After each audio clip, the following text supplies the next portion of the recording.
जो देव सरोवर का निर्माण हुआ है, यहाँ कुछ लिखा हुआ है उसके बारे में। ये संस्कृत श्लोक है, स्पष्टतः दिखाई नहीं दे रहा है। और इस संस्कृत श्लोक के अनुसार गर्ग संहिता की मथुरा खंड में ऋभु ऋषि ने भगवान श्री कृष्ण की 60,000 वर्ष तक कठोर तपस्या की। भगवान श्री कृष्ण के दर्शन करना चाहते थे और इसी सरोवर पर उन्होंने तपस्या जारी रखी। 60,000 वर्ष जब व्यतीत हो गए, हमारे तीर्थ स्थलों की कड़ी में एक और शानदार वीडियो आपकी सेवा में लेकर के मैं उपस्थित हुआ हूं और आप देख रहे हैं यूट्यूब चैनल ब्रज के धाम।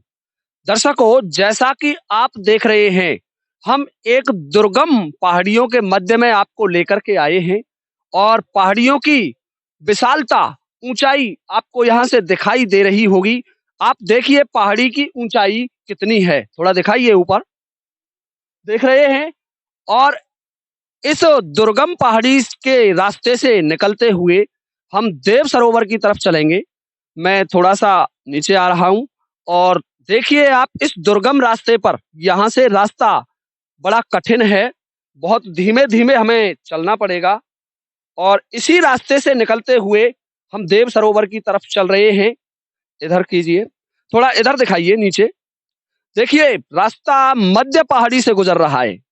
इतना ही नीचे है और इतनी ही पहाड़ी की ऊंचाई ऊपर है। नीचे और ऊपर दोनों तरफ से बीच में होते हुए इधर दिखाइए कितनी ऊंचाई पर है। और ये देखिए रास्ता आप मध्य में से देख रहे होंगे। इस रास्ते पर चलते हुए हम देव सरोवर की तरफ चल रहे हैं। धीरे धीरे, जरा सद के चलना, यदि यहां से गए तो बहुत नीचे जाएंगे, फिर डॉक्टर के पास जाने की आवश्यकता नहीं होगी। आइए चलते हैं। तो दर्शकों, अब हम आपको फाइनली उस स्थान पर ले आए हैं जिस स्थान की आपको बहुत समय से प्रतीक्षा थी, और वह पावन पवित्र धाम देव सरोवर के नाम से जाना जाता है। तो हम अब देव सरोवर पर आ गए हैं। धीरे धीरे देव सरोवर की ओर बढ़ते हुए हम चल रहे हैं। यहाँ का मार्ग दुर्गम था, हमें बहुत मशक्कत करनी पड़ी यहाँ चलने के लिए। दुर्गम पहाड़ियों से निकलते हुए हम आखिरकार देव सरोवर पर आ गए। इधर दिखाइए, ये वृक्षों से आच्छादित, चारों तरफ से पहाड़ियों से घिरा हुआ दुर्गम वन क्षेत्र यहाँ देख सकते हैं आप। देखिए पहले चारों तरफ यहाँ की हम यदि वनों की विशालता देखें, पर्वतों की विशालता देखें तो देखते ही बनती है। देखिए कितना शानदार, कितना मनमोहक क्षेत्र है कि इस क्षेत्र में तपस्या करने में तपस्वियों का मन लगता है। देखिए दर्शकों, आगे इधर देखिए, थोड़ा इधर दिखाएं और इधर को भी दिखाएं। पर्वतों की विशालता दिखाइए पहले। चारों तरफ पर्वतों से घिरा हुआ ये क्षेत्र देव सरोवर के नाम से जाना जाता है। अब इस सरोवर की जो महत्ता है, वो महत्ता मैं आपको बताता हूं। ब्रह्मा जी के एक पुत्र हुए थे और जिनका नाम था ऋभु ऋषि। आपने नाम शायद पहली बार सुना होगा, परंतु अधिकांशतः दर्शक जानते हैं कि ब्रह्मा जी के एक पुत्र ऋभु ऋषि थे। तो हे दर्शकों, ऋभु ऋषि ने भगवान श्री कृष्ण की 60,000 वर्ष तक कठोर तपस्या की। भगवान श्री कृष्ण के दर्शन करना चाहते थे और इसी सरोवर पर उन्होंने तपस्या जारी रखी। 60,000 वर्ष जब व्यतीत हो गए तो भगवान श्री कृष्ण ने ब्रजमंडल क्षेत्र में अवतार धारण किया। और भगवान श्री कृष्ण जब रास रचा रहे थे, भगवान श्री कृष्ण का ये ब्रजमंडल क्षेत्र रासलीला के लिए जाना जाता है। और भगवान श्री कृष्ण जब रास कर रहे थे तो भगवान श्री कृष्ण अचानक अपने भक्त के यहाँ प्रकट हुए और उन्होंने राधा कृष्ण का स्वरूप उनके हृदय में दिखाया। उनको दिखाया कि मैं तुम्हारे सामने प्रकट हो चुका हूं। और जब ऋभु ऋषि ने अपने शरीर के अंदर देखा, उनको अनुभूति हुई कि भगवान श्री कृष्ण राधिका जी सहित मेरे सामने विराजमान हैं और एक बहुत तेज प्रकाश पुंज उनके सामने उन्हें अपने हृदय में दिखाई दिया। तो उन्होंने अपने नेत्रों को खोल करके देखा और जैसे ही नेत्र खोल करके देखा तो भगवान श्री कृष्ण और राधा जी उनके सामने खड़े हुए थे। भगवान श्री कृष्ण उनसे कहने लगे कि हे ऋषि श्रेष्ठ, मैं आपकी तपस्या से प्रसन्न हूं, आप वरदान मांगिए, आप वर मांगिए जो मांगना चाहते हैं।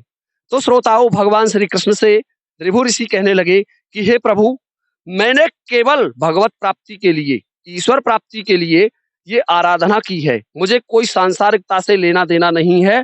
तो हे दर्शकों, भगवान श्री कृष्ण ने ऋभु ऋषि को अखंड भक्ति का वरदान दिया और वरदान देकर के भगवान श्री कृष्ण तो अंतर्ध्यान हो जाते हैं और ऋभु ऋषि ने इसी स्थान पर अपना शरीर छोड़ दिया और उनका शरीर दिव्य शरीर में परिवर्तित हो गया और शरीर से जल प्रवाहित हुआ और उससे इस सरोवर का निर्माण हुआ और जो बह बह करके उनके शरीर से जलधारा निकली, उससे एक नदी का निर्माण हुआ जो मैं आपको बताऊंगा अभी इसी समय। वो नदी देखिए यहां से, ये नदी पापनाशनी नदी के नाम से जानी जाती है। इधर दिखाइए, इस सरोवर से बह करके नदी आई, ये नदी का ही पुल बना हुआ है जिस पर हम खड़े हुए हैं और इधर को देखिए आप, ये नदी जा रही है और इन पहाड़ियों के बीच से निकलती हुई ये पापनाशनी नदी के नाम से जानी जाती है जो ऋभु ऋषि के शरीर से बनी थी।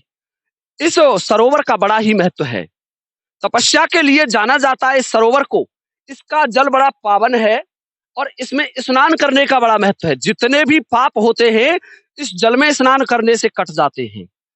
इस सरोवर के बारे में कहा जाता है कि इस सरोवर को पापी मनुष्य छू भी नहीं सकता। तो दर्शकों देखिए, ये देव सरोवर तपस्या का क्षेत्र है। यहाँ बड़े से बड़े ऋषि मुनियों ने आराधना की। ऋभु ऋषि के बाद भी यहाँ तपस्वी आते रहे और भगवत प्राप्ति के लिए यहाँ साधना करते रहे। दर्शकों देखिए, कहा जाता है कि जब युधिष्ठिर स्वर्ग के लिए गए थे, स्वर्गारोहण किया था, तो उस समय उनके साथ भी एक कुत्ता था और वो कुत्ता ये सरोवर पर आपको देखिए दिखाई दे रहा है। वही कुत्ते, युधिष्ठिर वाले कुत्ते यहाँ इस सरोवर पर घूमते रहते हैं। आइए हम और आगे चलते हैं, देखते हैं सरोवर के आसपास जो तपस्याओं की स्थली है, संतों की तपोस्थली है, उनको देखते हैं।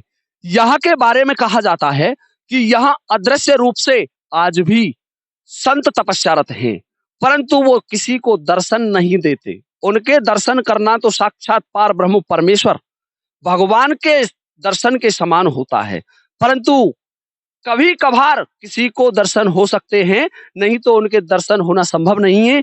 आज भी वो अपनी उच्च साधना में लगे हुए हैं। देखिए दर्शकों, मैं और आगे चलता हूं। इसका जो जीर्णोद्वार है इस सरोवर का, वो रमेश स्वामी संत महाराज जी ने करवाया और वो बरसाना में रहने वाले हैं और उन्होंने इस सरोवर का जीर्णोद्वार करवाया। उनकी जो यात्रा है वो आज भी इस सरोवर से ही निकलती है और उन्हीं की यात्रा के लिए भी ये सरोवर जाना जाता है। आइए हम और ऊपर चलते हैं। देखिए, ये संतों की तपस्या स्थली है। यहाँ संतों के आश्रम बने हुए हैं, एक से एक दुर्लभ संत यहाँ तपस्या कर रहे हैं। इधर भी कई संतों के आश्रम हैं, उनके दर्शन भी हम आपको अगले वीडियो में कराएंगे। और देखिए, जो देव सरोवर का निर्माण हुआ है, यहाँ कुछ लिखा हुआ है उसके बारे में। ये संस्कृत श्लोक है, स्पष्टतः दिखाई नहीं दे रहा है। और इस संस्कृत श्लोक के अनुसार गर्ग संहिता की मथुरा खंड में 20 से 39 पृष्ठ पर इसका वर्णन किया गया है और इसका निर्माण प्रमाणिक है। ये ग्रंथ में वर्णित है, गर्ग संहिता में वर्णित है। इस सरोवर की बहुत बड़ी महिमा है और इस सरोवर में स्नान करने से पापों का नाश होता है। और आइए मैं आपको इस सरोवर के और नजदीक लिए चलता हूँ। थोड़ा सद के, इस पर काई लगी हुई है। सरोवर के पावन जल में लिए चलता हूँ और हम देव सरोवर के निचली सीढ़ी पर आ गए हैं। यहाँ थोड़ी काई जमी हुई है, नीचे जाने का डर है। देखिए, बड़ा पावन जल है, कितना पवित्र जल आप देख रहे होंगे। आज भी कांच के तरीके से खिल रहा है। इस सरोवर का बड़ा महत्व होता है। तो देखिए, यदि आपको हमारा ये वीडियो पसंद आया हो, देव स्थानों के दर्शन हम आपको इसी तरीके से अगले वीडियोज में कराते रहेंगे। तो दर्शकों, आप इस वीडियो को लाइक करें और चैनल को सब्सक्राइब करना ना भूलें। इसी के साथ ये वीडियो समाप्त होता है। जय जय श्री राधे श्याम।